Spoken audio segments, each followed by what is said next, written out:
Hello everyone, आप सभी का स्वागत है आईएफएस के इस बेहतरीन प्लेटफॉर्म पर। एंड सीएसआर जेआरएफ ये एग्ज़ाम, ये जो नेशनल लेवल एग्ज़ाम है, इसका रिजल्ट लग चुका है और इसमें बहुत सारे बच्चे पूरे इंडिया से आईएफएस से जुड़े हुए जो है उन्होंने एग्ज़ाम क्वालिफाई कर चुके हैं। क्वालिफाई करने के साथ साथ बहुत अच्छे रैंक के साथ इन्होंने क्वालिफाई कर ली है।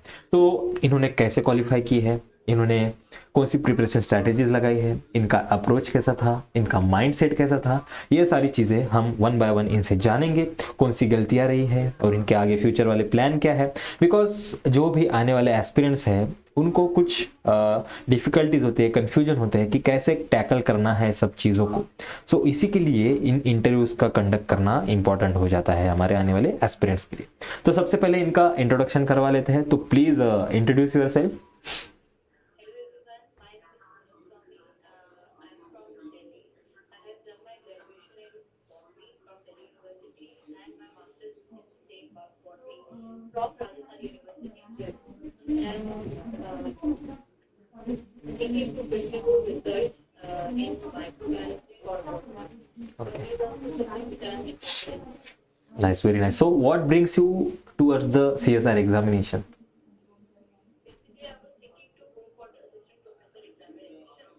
Before that, I have to give the examination for every state. Like for Rajasthan, I have to give around RG set. For Maharashtra, and CSR it was the only examination which was made eligibility to give me all of the assistant professor examination at the basic level. Right. So that was the first thing I was thinking. And the second was along with my assistant professor, I was getting my research. I did research by clearing this examination. So this was the two process I was thinking. That's why I got the Nice, very nice. So, being coming from the botany background, which difficulties and which similarities या फिर which advantage the student face while preparing for the CSR examination?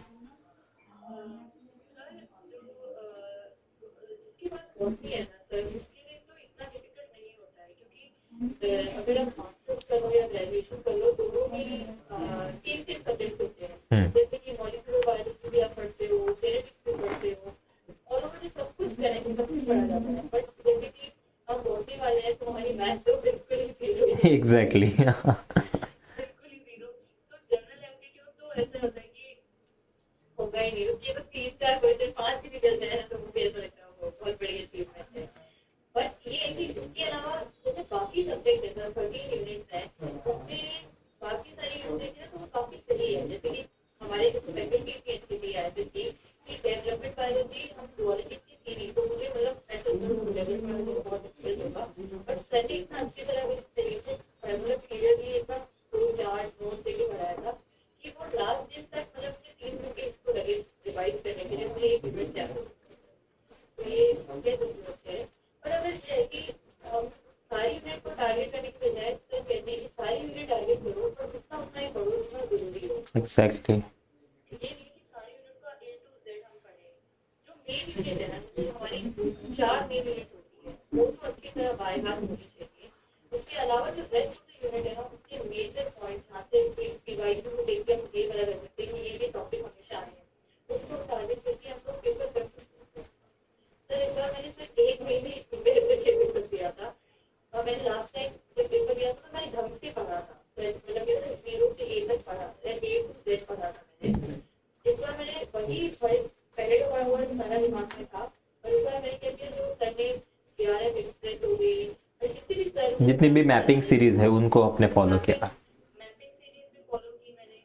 और ये था कि मैं कुछ नई चीज लेके नहीं बैठ रही थी, जो मुझे मतलब मैंने पहले से प्रिपेयर किया था, मैं उसी को ही सर की क्लासेस थी उसको देख रही थी। बस मैं ये करती थी कि मैंने ना जो मुझको लगा कि ये टॉपिक नहीं आया, नहीं पिछली बार नहीं आया, इस बार भी नहीं आएगा, मेरे वो गलती के वो मैं करती थी जिसको मुझे चाहिए। नाइस। सो मतलब ये अच्छी बात है ना कि आपने अपने गलतियों से सीखा है कि आपने क्या गलती की है कि नेक्स्ट टाइम आप उसको रिपीट ना करो। ये भी एक इम्पॉर्टेंट हो जाता है, राइट। कभी भी हम कुछ करते हैं तो इसका पॉजिटिव ही आउटपुट है ऐसा ज़रूरी नहीं है, आपको बहुत सारी चीज़ें सीखने को मिलती है। अभी भी आपने बहुत अच्छे तरीके से इसको प्रिपेयर किया, 1 महीने में प्रिपेयर करके एलएस निकालना, वो भी डबल डिजिट रैंक में, it's not a cup of T, right. तो बहुत अच्छे तरीके से आपने इसको फॉलो किया। तो मैं ये पूछना चाहता हूँ, सपोज दिसंबर में एग्ज़ाम थी, राइट, तो वो डिले होके 2-3 महीने आगे गई, तो इसमें आपका क्या फीलिंग था कि यार अच्छा हुआ है या बुरा हुआ है? सर अगर मैं अगर कंपेयर करूँ कि लास्ट टाइम, तो जब मैं लास्ट टाइम पेपर देने गई थी सर, मैंने मतलब पेपर आया तो मुझे ऐसा लगा कि मैंने तो कुछ पढ़ा ही नहीं है, हम्म। कि एकदम अप्लाइड चीज आ रही थी और मैं क्या थी थ्योरेटिकल की तरफ ज्यादा जा रही थी, थ्योरी थ्योरी थ्योरी। और पीवाईक्यू मेरे इतने अच्छे सॉल्व नहीं किए थे। इस बार क्या था सर, मैंने जब थ्योरी थी उसको मैंने इस बार जितनी यूनिट थी उससे पीवाईक्यू इतनी कम टाइम में हुए, मैंने 2 की ताकत से थी। यही था बस, ये है कि सर जैसे एक बार जैसा पेपर बनाना सर, वो मेरे लिए इजी था, और ये था कि स्ट्रेट फॉरवर्ड क्वेश्चन थे, आते हैं ना हम कर सकते डायरेक्ट क्वेश्चंस थे अब। हैं, डायरेक्ट क्वेश्चन थे। इसमें ये था कि आप पे क्लिक पे गया तो उससे कनेक्ट करके क्वेश्चन करेंगे। कंसेप्चुअल क्वेश्चंस कम थे कि हम कंसेप्ट लगाकर इसको अगर निकाल पाए तो वो मुश्किल, अप्लाइड नहीं थे। अगर हम कंपेयर टू द जून 2024 की अगर बात करेंगे तो that was very applied questions you will get there. तो मतलब इसका ये आप कह सकते हो कि it was moderate to hard, right, जो दिसंबर 2024 मॉडरेट ही है। Okay, okay. सो ऐसी कौन सी मिस्टेक्स आपने अवॉइड की है या फिर की है अपने प्रिपरेशन के दौरान? सर मैंने जो चीज मैंने जब लास्ट टाइम जून में पेपर दिया था तो मैंने क्या किया, मेरे को ये था कि सारी मेरी आर्ट की आर्ट यूनिट, मैं आर्ट की टारगेट लेके चलूँ, पता ही उससे नहीं। ओके, पर वो आर्ट में से भी सर मेरे को जब लास्ट पेपर से 10 दिन पहले तक मेरी एक मिनट और पूरी करूँगी, वो मेरी गलती थी। इसकी वजह से क्या होता है, बाकी यूनिट पे ध्यान नहीं जाता। राइट। इस बार मैंने ये चीज की है सर, इस बार जो मेरे को 7 यूनिट हो रही है तो 7 यूनिट करके नहीं।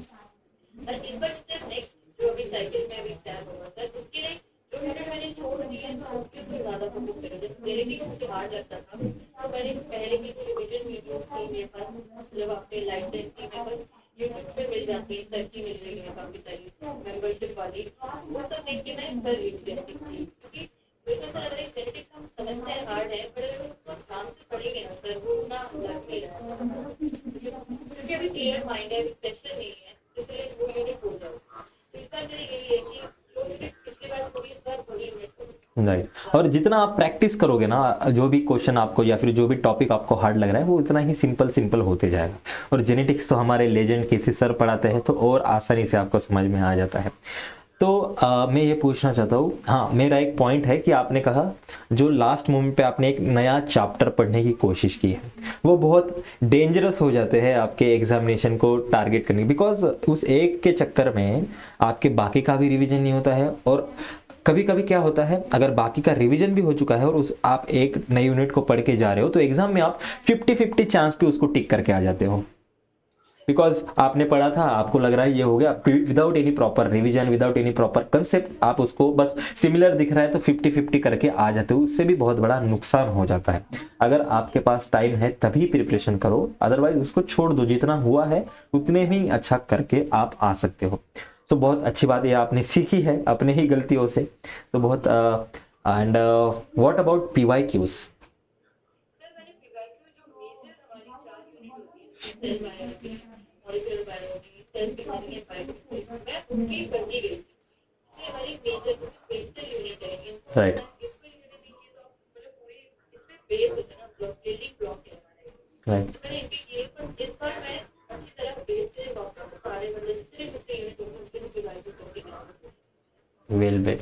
सो अभी थोड़ा सेक्शन के बारे में बात कर लेते हैं, एग्जाम पैटर्न के बारे में, ए, बी एंड सी।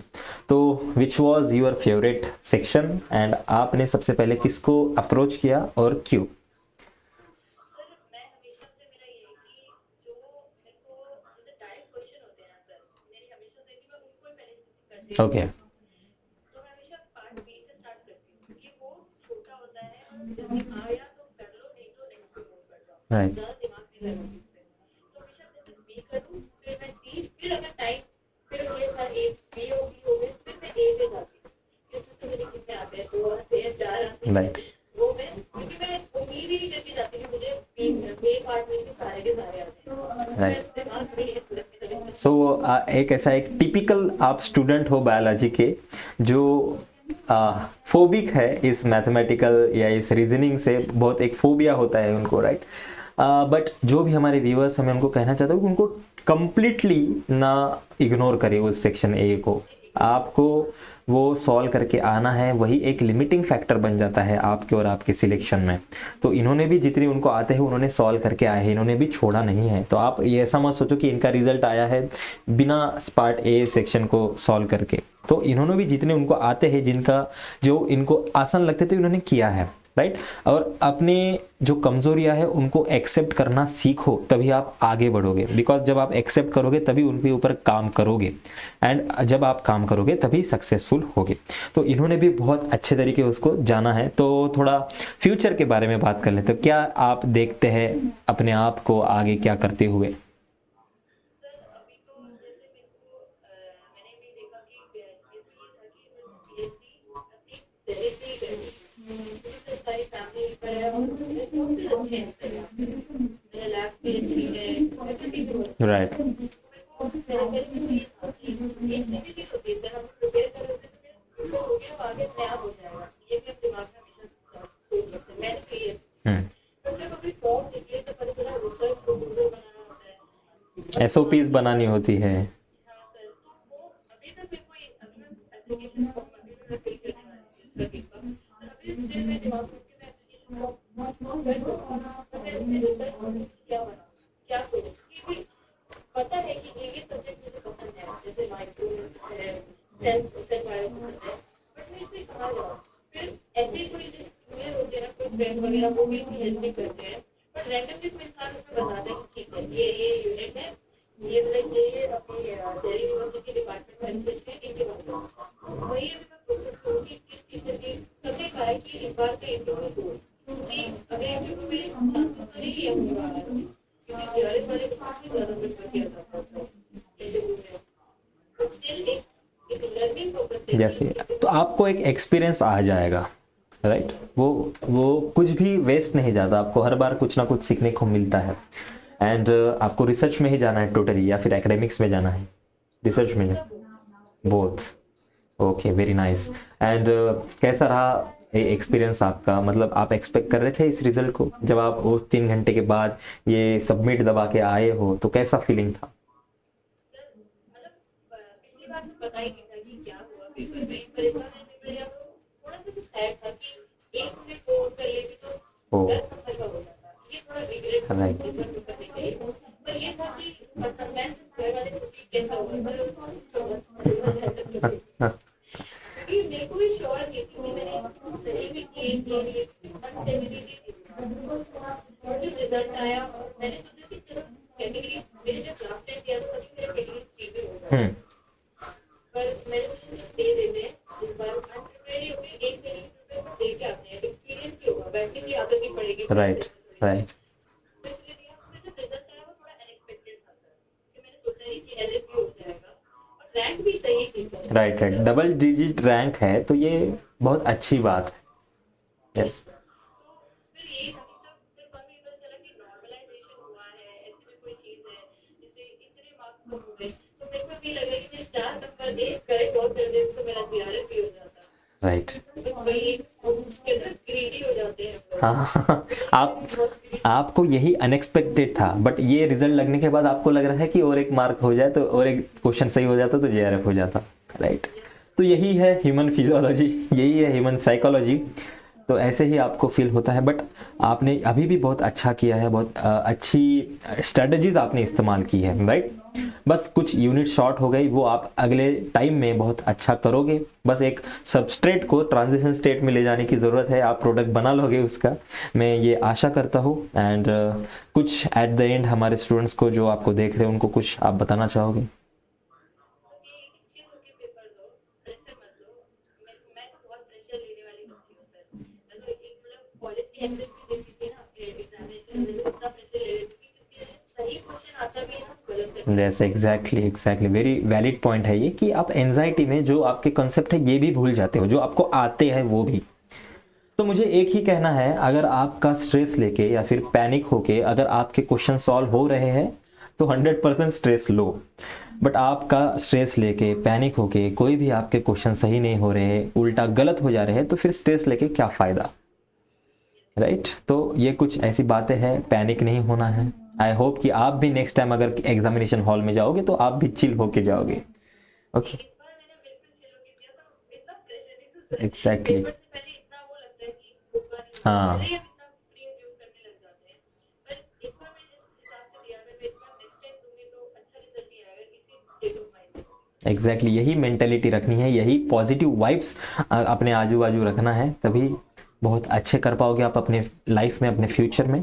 एंड अभी के लिए तो बहुत बहुत congratulations and all the best for your upcoming future, upcoming life, upcoming career. And जो भी करो अच्छा करो, अपने आजू बाजू वाले लोगों के लिए कुछ अच्छा करने की कोशिश करो, जो भी नीडी है उनकी मदद करिएगा, right? And thank you for your precious time. Sir मुझे ये पूछना